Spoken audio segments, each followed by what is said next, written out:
serial killers and true crime, I have some breaking news for you all. America's most prolific serial killer, Samuel Little, just passed away a couple of hours ago at the age of 80. He confessed to killing 93 people between 1970 and 2005, and only 60 of those have been confirmed so far. The FBI is still working to investigate the remaining cases and see if they can find any connections between him and the remaining victims. Serial Killer Quotes, Part 3, Eileen Muirnos. If you can't be a good example, be a horrible warning. I am a serial killer. I would kill again. To me, the world is nothing but evil, and my own evil just happened to come out because of the circumstances of what I was doing. People always look down their noses at hookers, never give you a chance because they think you took the easy way out. When no one would imagine the willpower it took to do what we do, walking the streets night after night, taking the hits and still getting back up. And I do have to say one thing. Their families must realize that no matter how much they love these people that died, no matter how much they love them, they were bad people because they were going to hurt me. Dead men don't rape. They say it's the number of people I killed. I say it's the principle. Thanks a lot, society, for railroading my ass. And lastly, it shouldn't matter who you are or what your workplace is. Self-defense is self-defense. No one has the right to lay any physical abuse on anyone. Today I'm going to be talking about the Lululemon murder. The case is about a woman named Brittany Norwood who was convicted of the murder of the woman named Jana Murray, her co-worker, in March of 2011. This here is Brittany Norwood and her co-worker at the time, Jana Murray. What had happened was Jana had caught Brittany stealing from the store, and Brittany just got so angry and upset and mad and didn't want to get in trouble for stealing, so she decided just to kill Jana. I want to know, at the time of the murder, the Apple workers were right next door and could hear everything going on, and instead of doing anything, they just sat there and listened and did not call the police. Brittany ended up telling police that 2 men had come into the store, assaulted her, murdered Jana, and left Brittany basically for dead. That was not the truth. Police started to realize that Brittany's stories were not lining up and got suspicious of her and decided to bring her in for more questioning. It wasn't until Brittany's brother came into the confession room and basically pushed the confession of Brittany that she was the one who had murdered Jana that night at the store. And that is the Lululemon murder.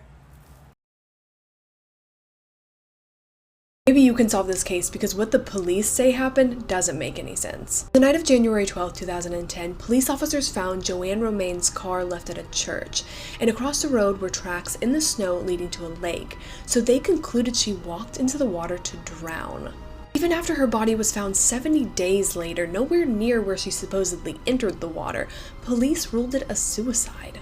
To do that, she would have had to cross 4 lanes of traffic, walk through the snow in high heels, then get into the water in January in Michigan, water that wasn't deep and had no current, to drown herself. My theory is that it wasn't suicide at all. It was murder by someone who knew how to stage the scene, someone like a police officer. And there are more unsettling details to this case you can find on Unsolved Mysteries Volume 2, watch now only on Netflix. Using the hashtag Unsolved Mysteries, let me know your theory. This is Albert Fish, known as the Gray Man, and welcome to Stupid Ways That Serial Killers Have Gotten Caught, Part 10.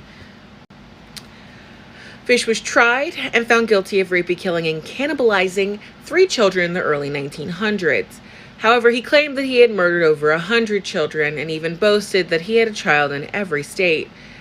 Especially deranged is the fact that he sent a letter to the mother of his last victim. Her name was Grace Budd, and she was only 10 years old. The letter detailed how he lured her, strangled her, cut her into pieces, and then ate her over 9 days. But ultimately, he got caught because the mom turned the letter in, and the police looked into it and saw that this letter was on stationery from the New York Private Chauffeurs Benevolent Association. Fish didn't work for them, but a janitor did, and that janitor had lived in the same rooming house that he did. They simply had to go to the janitor's last known address, and there was Fish in his house with evidence. And today on Serial Killer TikTok. Did you know that when Ted Bundy was on death row, he actually helped officials catch the Green River Killer in Washington? He said, "Don't ask me why I believe I'm an expert in this area, just accept that I am, and we'll start from there." Follow for more info. And today on Serial Killer TikTok. Serial killer Ed Kemper was 6'9". That might be a height that we can't really put into our minds, so I'm going to help you out. This is what 6'9" looks like. Right there. I'm 6'3". He's 6'9". He weighs about the same amount as Ed Kemper did. And the way Ed Kemper got women into his vehicle with him is he would stop, ask them if they needed help, and when they looked at him, he would look at his watch to make it seem like he was busy and didn't have time to hurt him, and they would feel safe and go with him. So we have about the same size phones. This is his phone in his hands. Yeah. Put your hand here. Yeah. That's all I got. And tonight on Serial Killer TikTok, one of the Zodiac letters have been deciphered. A letter he sent in 1969, known as the 340 cipher, has been cracked. Now, this doesn't reveal the killer's name. I'm sure you want to know what the message says. So, it says, "I hope you are having a lot of fun in trying to catch me." That wasn't me on the TV show, which brings up a point about me. I am not afraid of the gas chamber, because it'll send me to paradise all the sooner. Because I now have enough slaves to work for me, where everyone else has nothing when they reach paradise. They are afraid of death. I am not afraid, because I know that my new life will be an easy life in paradise death. This is the second time a Zodiac Cipher has been cracked. 29-year-old Candice Cunningham was a mother of two who would constantly post life updates on Facebook. She was allegedly in a romantic relationship with Sean Gray. She would talk to her mother on the phone frequently and told her that she wouldn't be able to call for a while because she had plans to move to North Carolina. Her mother didn't hear from Candice again, but at the time she didn't think much of it because of what Candice told her. When Sean was arrested in 2016, he led police to her body. Her body was found next to the house she shared with Sean.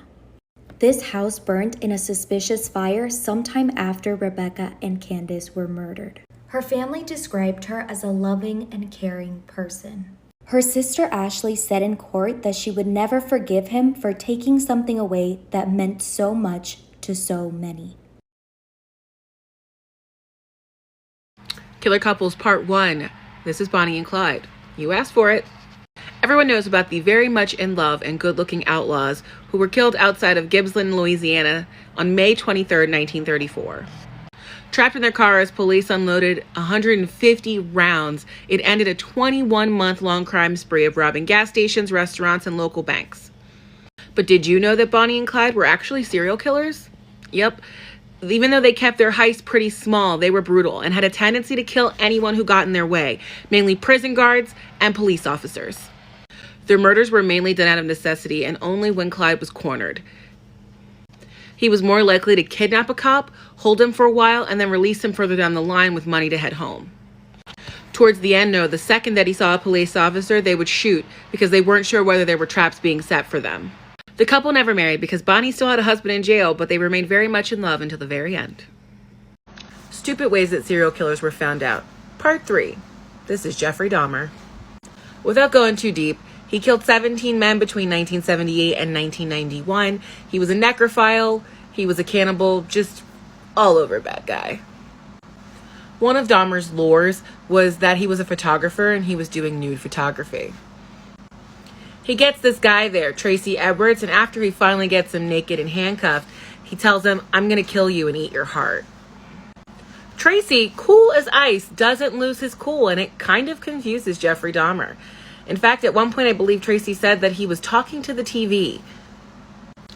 After a little while, Tracy actually asks to go to the bathroom, and Dahmer lets him do it. Immediately, Tracy punches him in the face and runs out of the apartment. They flag down the police, bring the police back, and that's where they find heads in the freezer and lots of pictures of victims.